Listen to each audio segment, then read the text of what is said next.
Shalom, irmãos. Então, nós vamos começar um estudo sobre o livro de Atos, tá bom?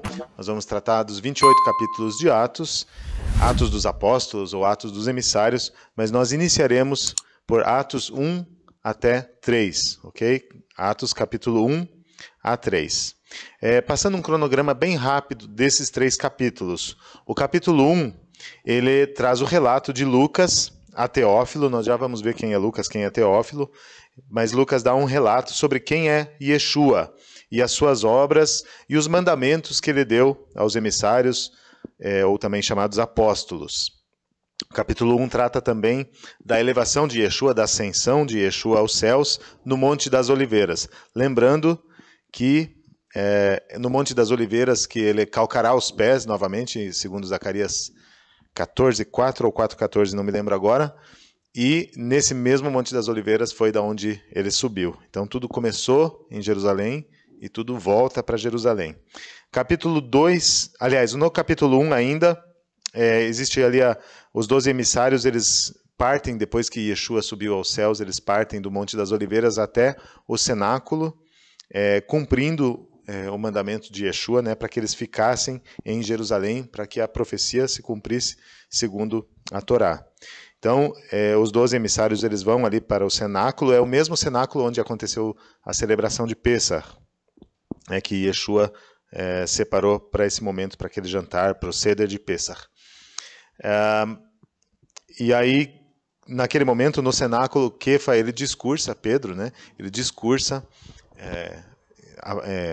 a favor de um novo discípulo, um novo emissário ali que vai fazer parte do grupo, porque Yehudá, ele acabou cometendo suicídio, né, depois de tudo que aconteceu, depois dos sofrimentos de Yeshua, depois de ele ter vendido Yeshua por 30 moedas de prata, então ele acaba tirando a própria vida, e eles fazem a escolha daquele discípulo chamado Matitiahu, lembrando que esse emissário, no caso, esse apóstolo, ele precisava ser uma testemunha, né, que andou junto com Yeshua. Então Matitiahu, ou Matatias, ou chamado Matias, ele andou junto com Yeshua também, então isso era importante. Então, entre esses que andaram em Yeshua, eles fizeram ali um Urim Tumim, e a sorte caiu sobre ele.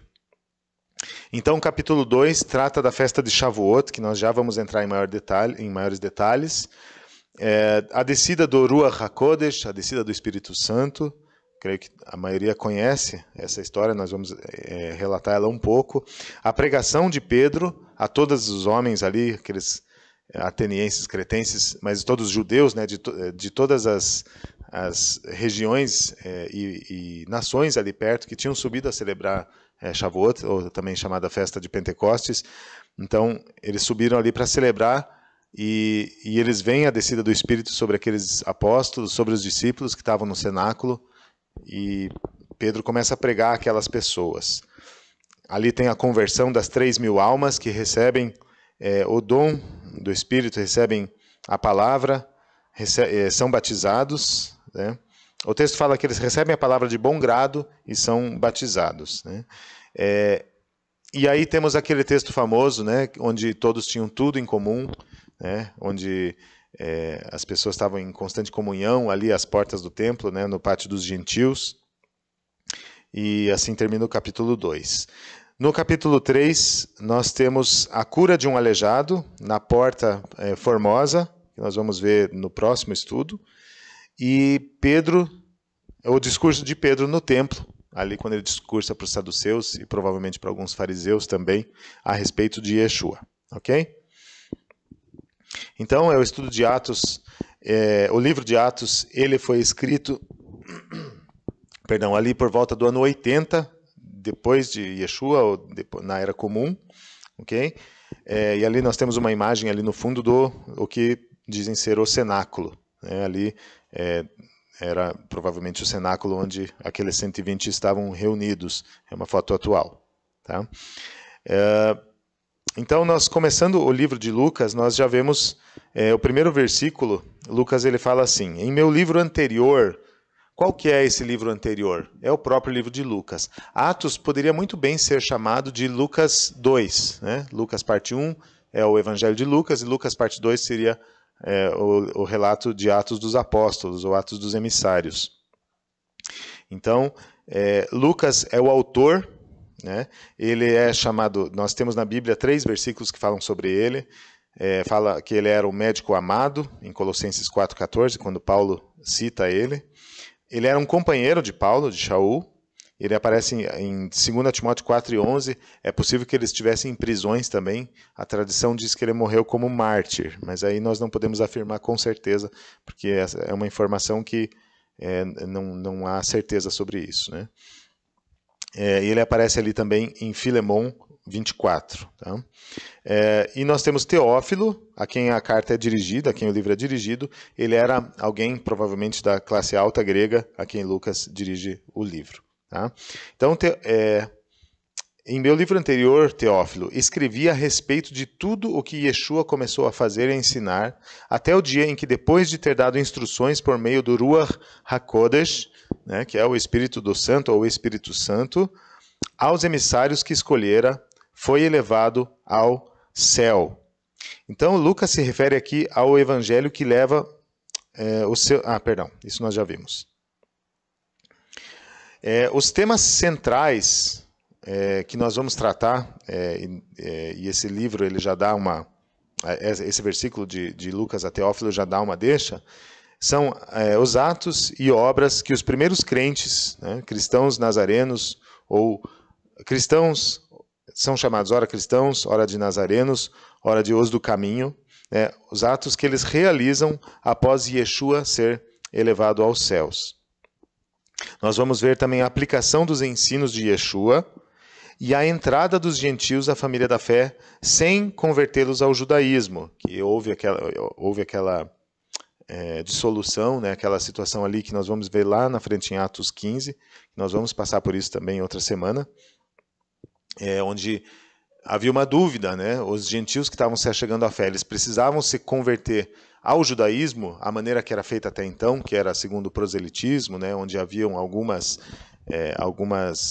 regras, né, que eram seguidas para que a pessoa pudesse se tornar judeu, ou a pessoa poderia fazer parte da família de Deus sem se tornar judeu, né, recebendo o legado de Israel, recebendo o Messias de Israel, recebendo a seiva, né, que corre da oliveira, mas não virando um judeu, não precisando passar não precisando passar pelo processo da circuncisão e dos ditames do templo. Né? Então havia essa dúvida se precisaria passar por isso ou não. E nós vemos que não era necessário converter-se ao judaísmo. Hoje, colocando uma observação do Dr. David Stern, ele fala assim: hoje a superestrutura da fé em Yeshua, o Messias judaico, foi tão intensamente gentilizada que a maioria dos judeus acha difícil crer que o Novo Testamento serve tanto para eles quanto para os gentios. Então, se nós falarmos assim, o cristianismo institucional, ele acabou, quando o evangelho expandiu ali os limites da Ásia Menor, e depois da destruição do templo, no ano 70 principalmente, acaba que os gentios eles acabaram se assenhorando do ensino, e o papel de Israel começou a diminuir, e em torno de 3 séculos, o cristianismo ele acabou se tornando uma cultura diferente daquela do primeiro século. Né? E elementos externos foram agregados, elementos até pagãos, né? E a fé ela acabou mudando de cara nesses 3 primeiros séculos, a ponto de hoje os judeus eles olharem para a fé cristã, né? E quando eles olham de longe, eles não conseguem perceber que se trata da fé, da esperança judaica de redenção, né? De que Jesus, Yeshua, é o Messias de Israel. Mas um olhar mais atento, um olhar mais profundo, vai fazê-los descobrir que se trata da esperança judaica. Isso está acontecendo cada vez mais, né? Os judeus que têm lido a Brit Hadashah, que têm lido o Novo Testamento, têm descoberto o Messias de Israel, têm descoberto que o Novo Testamento é um escrito judaico, né? Que foi escrito por autores judeus, Então, cada vez mais judeus têm chegado à fé. E nós fazemos parte também do movimento de restauração, que visa facilitar, como no primeiro século, o livro de Atos ele vai tratar muito de uma tentativa de facilitar a entrada dos gentios na fé. Hoje nós estamos num processo de facilitar a entrada dos judeus na fé, mostrando que a nossa fé é a fé do Messias de Israel, do Deus único e do Messias de Israel. Ok?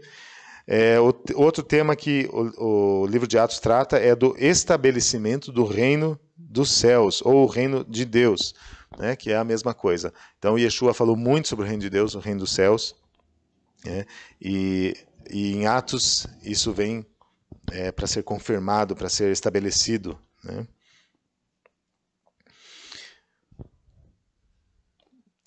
Outro elemento que aparece no primeiro versículo ali de Atos 1, que é importante nós destacarmos, que é a presença do Ruach HaKodesh, né? Então, até o dia em que, depois de ter dado instruções por meio do Ruach HaKodesh aos emissários que escolhera, foi elevado ao céu. Né? O Ruach HaKodesh, chamado Espírito Santo, ou Espírito do Santo, ou Espírito de Santidade, Espírito de Santificação, ele já aparece desde o livro do Gênesis, né? O Espírito do Senhor ele pairava sobre as águas, né? Mas nesse momento o Espírito ele traz essa nova realidade que é a realidade do Messias, né? E ele é o agente implícito no livro de Atos.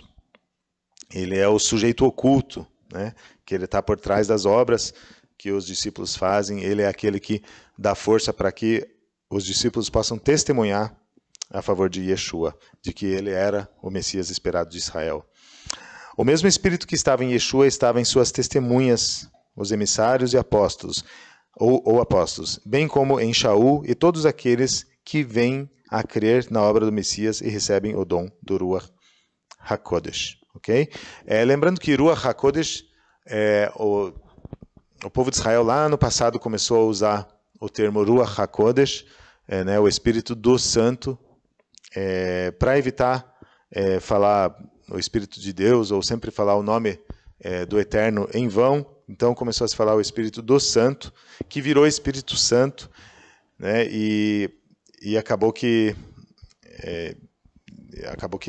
se criou uma terceira pessoa da Trindade, né? Não vamos entrar em temas polêmicos, mas foi assim que isso deu base para se criar, tratar o Espírito Santo como uma pessoa apartada de Deus, né? Quase que como uma entidade separada, né? Ou que tem autonomia, né? Mas o Espírito de Deus, ou Espírito Santo, é Deus, é Cristo em nós, é Deus dentro de nós, mas como Deus não pode se dar inteiramente a nós, então Ele nos deu uma porção, né? Ele nos deu esse agente dentro de nós, que é Ele mesmo habitando em nós, para que nós possamos também ser testemunhas de Yeshua, para que nós possamos ter a palavra de Deus escrita em nossos corações. Como o judaísmo tradicional vê o Espírito de Deus hoje? Como que o judaísmo que ainda não creu em Yeshua, né, como que eles enxergam o Espírito de Deus? E é interessante que nós podemos fazer vários paralelos e podemos tirar coisas boas para nós também. Eles entendem que é o Espírito Sagrado que coloca a pessoa no nível da profecia. Lembrando que, se eu não me engano, é Pedro que fala que nenhuma palavra foi escrita por particular interpretação, mas que foram palavras que foram dadas por meio de profecia, onde por isso que a palavra de Deus, as Escrituras, elas são verdadeiras, porque o Espírito inspirou os homens a escreverem. Não foi por um achismo, não foi por um pensamento particular que os escritores tiveram, mas foi porque o Eterno os inspirou, né, através do seu Ruach, através do Espírito de Deus. E eles chamam esse espírito de profecia também. O judeu Maimônides, né, é famoso, ele diz que a pessoa que quer alcançar este nível precisa se despir totalmente dos prazeres mundanos. Ele deixa de se dedicar ao mundo material. Comer e beber é um meio de sobrevivência e não um fim. A pessoa, para chegar neste nível, não pode pensar, falar e agir de forma negativa, tendo uma vida inteiramente voltada para cumprir a vontade de Hashem, a vontade de Deus, a tal ponto que sente que se transformou em outra pessoa, olha só. Ali ele alcançou o poder da profecia. Então tem várias coisas que nos vêm à mente, né? Ele se sente uma nova pessoa, que é a situação da nova criatura, né? E a santidade, né? Falar, agir e pensar de forma negativa. Então o Espírito de Deus ele não pode coexistir com esse tipo de conduta, né? Tanto interior como exterior. Os sábios de Israel dizem que este tempo do poder da profecia terminou na época do final do Templo Sagrado de Jerusalém, em 586 antes da Era Comum, ou antes de Yeshua. Depois disso vieram os últimos profetas e não tivemos mais o poder da profecia. Lembrando que o último livro escrito do Tanakh, ou da Bíblia Hebraica, chamado Antigo Testamento, foi em 430, né, antes de Yeshua. E os primeiros livros escritos no Novo Testamento foram escritos por volta do ano 50 depois de Yeshua. Tá? Então, eles consideram essa lacuna, né, onde o Espírito de Deus passou a diminuir a sua intensidade, a sua força e influência sobre os homens. Os judeus entendem que o Ruach HaKodesh, após a destruição do primeiro templo, continuou agindo, mas em proporção menor e de forma diferente. O Rebbe de Lubavitch, né, que é um expoente ali do movimento racídico judaico e do Chabad também, ele ensina que um pouco antes da vinda do Messias, os profetas ressurgirão. Isso está sempre ligado à construção do terceiro templo e que nessa época Deus promete que ele jorrará seu espírito sobre todas as pessoas e todos os seres humanos chegarão ao nível de profecia. O Rebbe naturalmente está falando aqui sobre a profecia de Joel, que é o que veremos adiante nesse estudo. Então essa profecia de Joel, aquela que Pedro prega diante da multidão, que nós vamos ver a seguir, ela já era, dentro da tradição judaica, ela era uma realidade.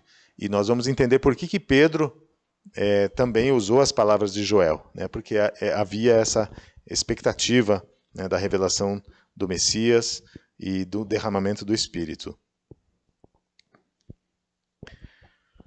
Bom, daí nós seguimos em Atos, nós vamos pegar esse comecinho, daí depois nós vamos passar um pouco mais rápido para itens, situações de maior importância nesses 3 capítulos, ok? Então, depois do seu sofrimento, Yeshua apresentou-se a eles e deu-lhes muitas provas indiscutíveis de que estava vivo. Apareceu-lhes por um período de 40 dias, falando-lhes acerca do reino de Deus. Atos 1 a 3.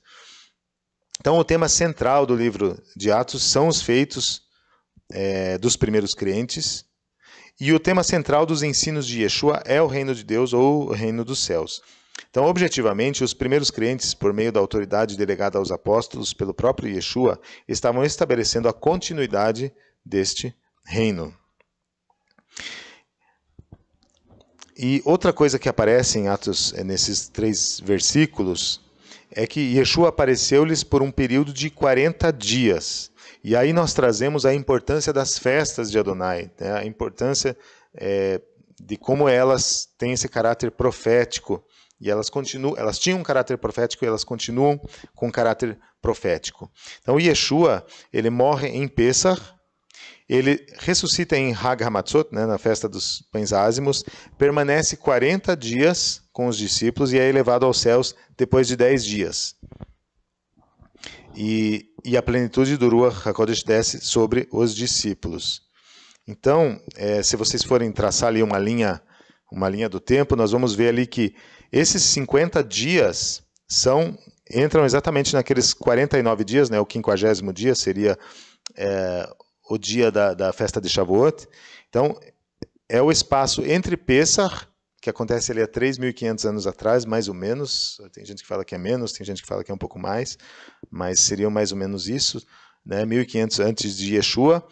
Então, em Pessah, Yeshua, ele morre, nos ázimos ele ressuscita, ali começa a contagem do Homer, está tudo ali em Levítico 23.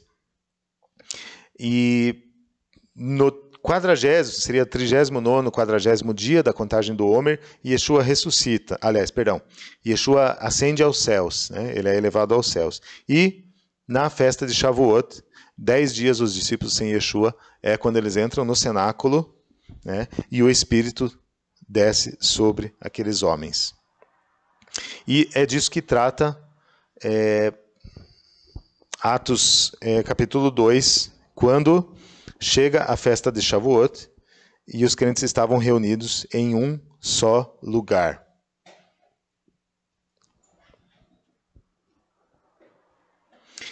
E aí, Shavuot, nós temos algumas referências ali, né, em Êxodo 34, 22, Deuteronômio 16, 9 e 10, Levítico 23, onde estão as festas fixas do Senhor. Nós lembramos das palavras de Yeshua para que os discípulos não saíssem de Jerusalém. Em Deuteronômio 16, 16 fala assim: 3 vezes ao ano todos os seus homens aparecerão diante de Adonai, seu Deus, no lugar que ele escolher, na festa dos pães ázimos, na festa das semanas e na festa dos tabernáculos. Então havia 3 festas fixas. Ázimos e Pêssach é praticamente a mesma festa, né? Aí depois Shavuot e depois Sukkot. Então eram as 3 festas onde as pessoas subiam para Jerusalém. A festa em Shavuot, os primeiros frutos da colheita de trigo eram apresentados a Adonai no templo. A oferta consistia em 2 pães assados feitos com farinha e fermento, em Levítico 23, 17. Assim celebrava-se a providência de Deus no começo da temporada de trigo. Além do aspecto agrícola, que é o mais importante, né, que é o mandamento, Shavuot passou a ser compreendido como a entrega da Torá, que acontece ali em Êxodo 19:1, que afirma que no 3º mês os israelitas foram a pé até o Monte Sinai. Esse 3º mês coincidiria com esse período da festa de Shavuot, que aconteceu a entrega da Torá. Então, ou a revelação da Torá. Então isso para os judeus começou a ficar muito claro já há muito tempo atrás, que eles ligavam Shavuot à outorga ou à revelação da Torá. E uma coisa interessante que se nós olharmos as 3 festas, né, Pêssach, Shavuot e Sukkot, né, Páscoa, Pentecostes e Tabernáculos, cada uma tem um sentido, né? Pêssach está mais ligado à criação, né? É quase como que a recriação do povo, né, quando eles saem ali do Egito, né, porque ela tem também muita ligação com o Gênesis, com Adão e Eva, e ela é considerada a festa que simboliza a criação. Shavuot é a festa que fala da revelação. Olha só o paralelo que nós podemos fazer. Nós sempre precisamos viajar 3.500 anos atrás e 2.000 anos atrás. 3.500 anos atrás, quando o povo está saindo do Egito, e 2.000 anos atrás, quando o Espírito está sendo derramado sobre aqueles homens em Jerusalém. Então, ali está acontecendo, na festa de Shavuot, um momento de revelação, uma revelação da vontade de Deus. Ela acontece como fundamento lá no Egito, a 3.500, aliás, aos pés do Sinai, né, no pé do Sinai, e ela é confirmada na festa de Shavuot, agora, ali, quando Yeshua tinha subido aos céus já. Né, com o derramamento do Espírito. Então é festa de revelação, festa de revelação da Torá, da vontade de Deus. E depois tem Sukkot, que fala da redenção. Né? Profeticamente, Sukkot é uma festa que ainda não aconteceu. Né? Yeshua tabernaculou entre nós, né? Mas nós vamos estar com ele. Essa redenção, ela ainda precisa acontecer. Né? Essa é a nossa espera, a nossa esperança.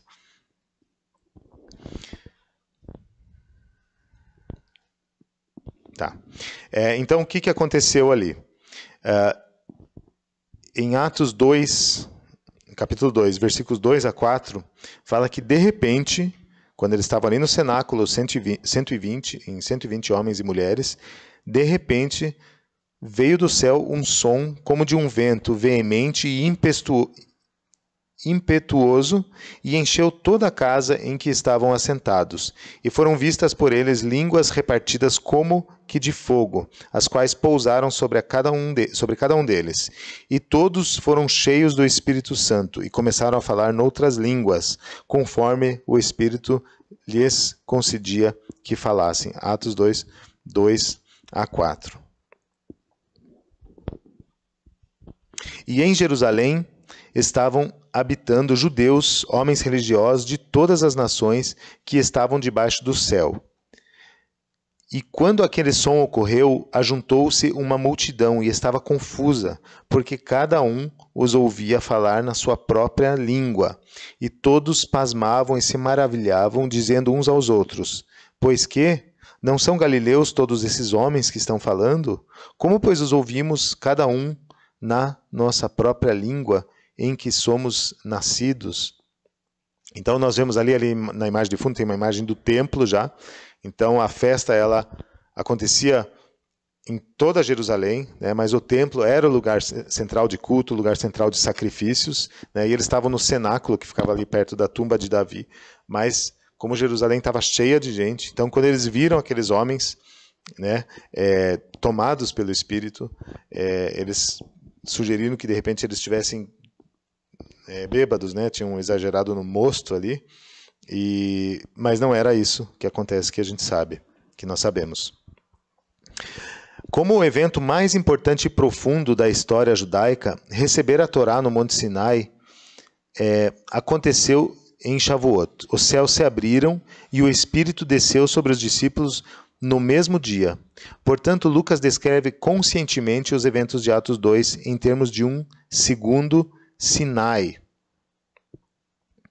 O que ocorreu em Pentecostes ou em Shavuot deve ser entendido não somente pelo relato do livro de Atos, mas dentro da tradição judaica. Nós não podemos pegar e isolar o Novo Testamento e hoje muitas pessoas carecem de um ensino um pouco mais profundo ou bem mais profundo, porque elas trazem o Novo Testamento ou a Brit Hadashah como algo isolado. Então infelizmente ou fatalmente nós teremos um evangelho diluído. Nós precisamos da Boa Nova, mas nós precisamos da palavra de Gênesis a Apocalipse, né? Nós precisamos entender, e não só o fato de nós termos um conhecimento da tradição judaica que nos ajuda, mas nós entendermos que nós somos parte de Israel também, né? Não quanto ao Israel físico, mas nós, vamos dizer, ali o gentil, que é enxertado na oliveira, que é enxertado, que é co-herdeiro das promessas junto com o povo de Israel em Yeshua, então ele faz parte de um novo povo. Então, se você era antes gentil, se você era pertencente às nações antes, você continua com a tua identidade, você continua pertencendo às nações, mas espiritualmente você recebe uma carga, você recebe um legado, recebe uma seiva que já estava sendo dada antes de Yeshua, lá em Abraão, né? Porque a raiz da oliveira, ela vem lá dos patriarcas, né? Então você, quando ali em Efésios 2,19 fala que nós que antes estávamos sem Deus no mundo, agora temos a Deus, mas nós também estávamos sem a família de Deus. Hoje nós fomos aproximados da família de Deus. E essa família, esse plano de Deus, ele não começa em mim, ele não começa na minha conversão, não começa na minha experiência individual, nem da igreja que eu congrego. Nós fazemos parte de um plano bem maior, e aí nós falamos de gerações, né? Nós fomos inseridos nessa geração santa, né?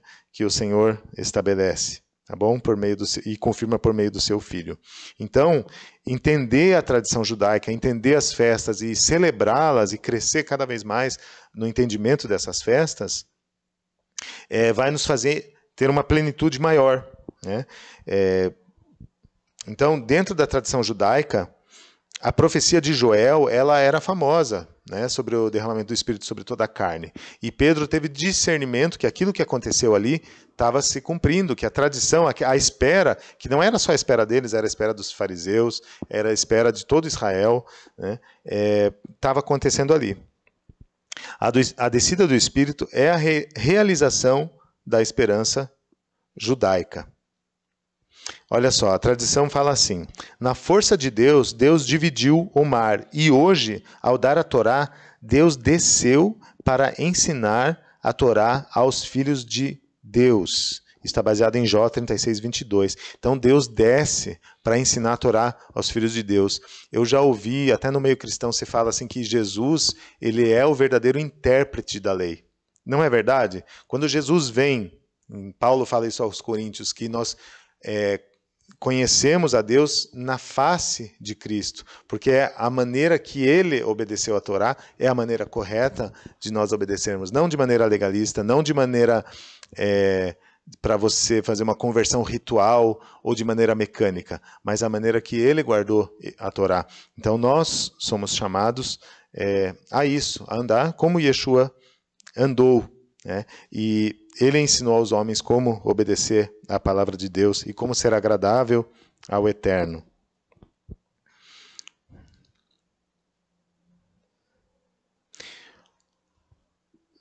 O que ocorreu em Pentecostes deve ser entendido não somente pelo relato do livro de Atos, mas dentro da tradição judaica que relacionava a profecia de Joel à festa de Shavuot.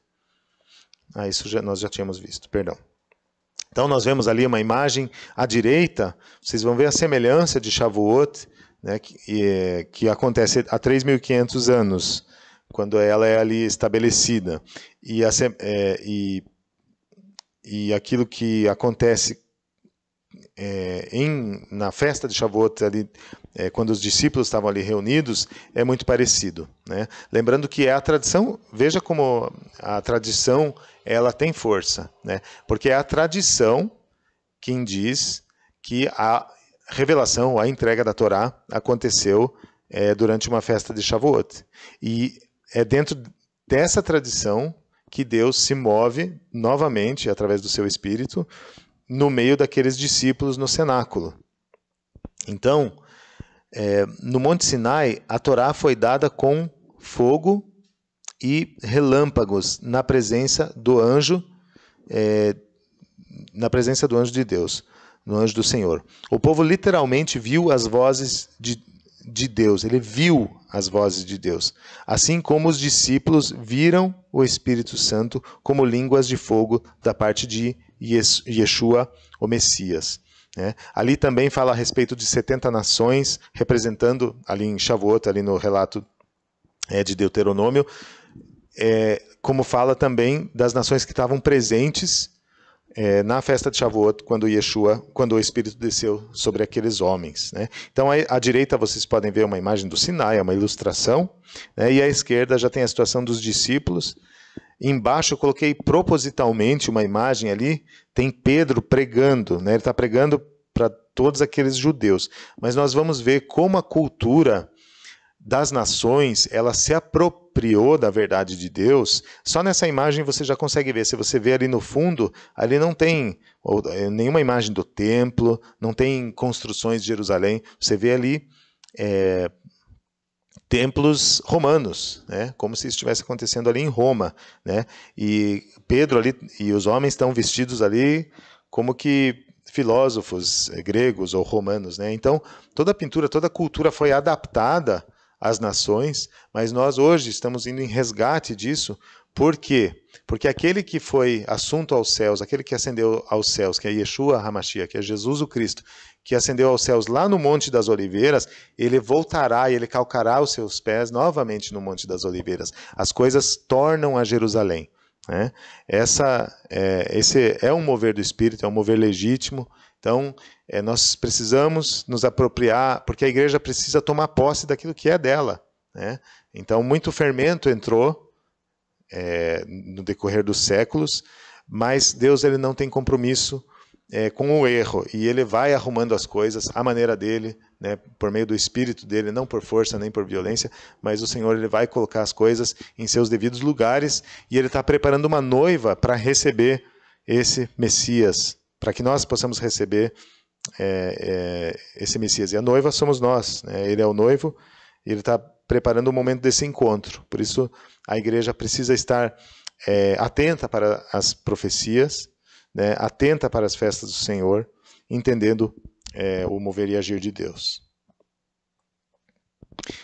Então, ali tem o relato de Pedro, né? Ele fala em Atos 2, 15 a...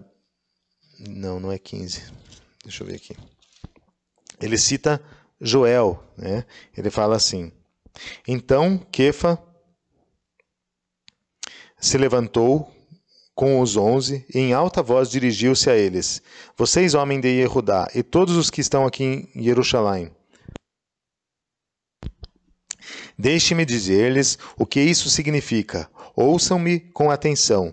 Essas pessoas não estão bêbadas, como vocês supõem. São apenas 9 horas da manhã. Não, isto é o que foi predito pelo profeta Joel.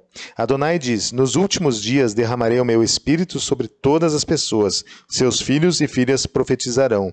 Seus jovens terão visões. Os velhos terão sonhos. Até mesmo sobre meus escravos, homens e mulheres, derramarei do meu espírito naqueles dias. E eles profetizarão. Realizarei milagres em cima do céu e sinais embaixo da terra. Sangue, fogo e fumaça espessa. Veja, ele já está falando, a própria profecia de Joel, ela se cumpriu em parte. Tem coisa ainda para se cumprir, né? Então, sinais embaixo na terra, sangue, fogo e fumaça espessa. O sol escurecerá. Isso já aconteceu? Ainda não, isso ainda vai acontecer. E a lua se transformará em sangue. Teve aquela situação das luas de sangue, né? Que nós teve alguns anos atrás, não sei se os irmãos lembram, né? É um fato aí a ser averiguado, se dá para comparar com a profecia. E antes do grande e temível dia de Adonai, então todo que invocar o nome de Adonai será salvo. E aí surge aquela pergunta, né? Ele continua discursando, fala de Yeshua, fala que Yeshua morreu, ressuscitou, que ele está à destra de Deus. E todos aqueles homens que ouvem aquilo, eles ficam compungidos, porque eles sentem também a acusação, porque muitos fizeram parte daquele momento, há 50 dias antes, onde estava se falando quem que vai morrer, Yeshua ou Barrabás, né? Quando Pilatos fala ao povo. E as pessoas estavam escolhendo Barrabás. Então, as pessoas elas estavam constrangidas, provavelmente com uma culpa enorme, aquelas que participaram daquilo.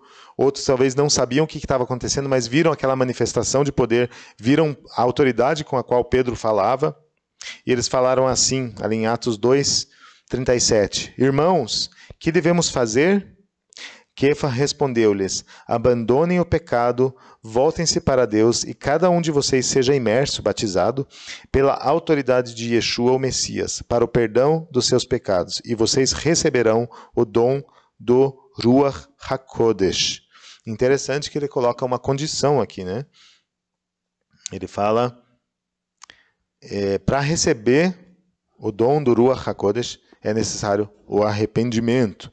Havia um pastor muito querido nosso, ele falava assim, que Deus não se revela a curioso, né? Então a pessoa vai lá, ela vai na igreja, ela vai na reunião da igreja, mas ela está sempre só de curiosa, está ali vendo o que o pastor fala, mas ela não acaba entregando a sua vida a Deus, ela acaba não se arrependendo e ela não pode receber o dom do Espírito, ela não pode ter as palavras de Deus escritas no seu coração, porque ela ainda não se abriu para isso. Então, Pedro estava chamando todos aqueles homens ao arrependimento para que eles pudessem ser batizados e recebessem o dom do Ruach. E nós terminamos o estudo confirmando, chancelando do que aconteceu na festa de Shavuot, há 2000 anos atrás, de que ali Deus não estava jamais anulando a Torá, né? Ele estava confirmando a Torá. Né? Ele aproveitou uma festa da tradição que acontecia, né, a festa de Shavuot, que acontecia o reconhecimento da outorga, da entrega da Torá, que foi entregue em meio a relâmpagos, em meio a labaredas de fogo, né, lá 3.500 anos atrás, e ele confirma os mesmos sinais quando a Torá ela é entregue agora novamente, né, à luz de Yeshua, à luz do seu intérprete, à luz daquele que reina, né, daquele que foi dado o governo por Deus, né, e à luz disso é estabelecida ali a nova aliança, que é o que aparece ali em Jeremias 31:33, em Hebreus 8:10, que fala assim, porque esta é a aliança que depois daqueles dias farei com a casa de Israel, diz o Senhor. Porei as minhas leis no seu entendimento e em seu coração as escreverei. E eu lhes serei por Deus e eles me serão por povo. Isso é outra coisa que ainda não se cumpriu totalmente, né? Vai haver um momento em que ninguém ensinará ao seu próximo. Todos me conhecerão, fala a palavra, né? Mas nós entramos nesse processo, nós recebemos o penhor do Espírito, nós nascemos de novo pela palavra da verdade, né? Nós nascemos de novo de Yeshua. E a partir desse momento, então, urge que nós permitamos que o Espírito de Deus possa escrever, entalhar a sua palavra em nossos corações, né? Às vezes as pessoas estão em busca de sinais e maravilhas, e essas coisas fazem parte da caminhada, mas assim como a geração do deserto, ela não via milagre todo dia, os milagres aconteceram, mas no dia a dia eles precisavam da Torá, eles precisavam da instrução de Deus para a caminhada, né? E o Senhor os chamava cada vez mais a se santificarem, né? A guardarem a Torá com zelo, para que eles pudessem ser habitação de Deus, né? Betoram, né? Que o Senhor pudesse habitar dentro deles, né? E o Senhor quer fazer habitação em seus filhos, então, para isso, nós precisamos cada vez mais estar atentando à palavra de Deus, atentando à Torá, a sua ética, a sua intenção, né, que é de nos fazer obreiros, servos, filhos, obedientes e que representam a Deus e a Yeshua. Ok? É isso então. Então nós fechamos os 3 primeiros capítulos, nós focamos mais no dia de Shavuot, ali, ainda que tenha mais informações. Nos próximos estudos, nós começamos a estudar mais minuciosamente, versículo por versículo, tá bom? Nós vamos pegar na próxima semana ali o capítulo 4, mas ainda vamos passar algumas coisas do capítulo 3, que tratam da cura daquele paralítico que estava à porta do templo, chamada Formosa, e também da pregação de Pedro, aqueles que ouviram, que viram esse sinal e não podiam negar que Deus era com eles.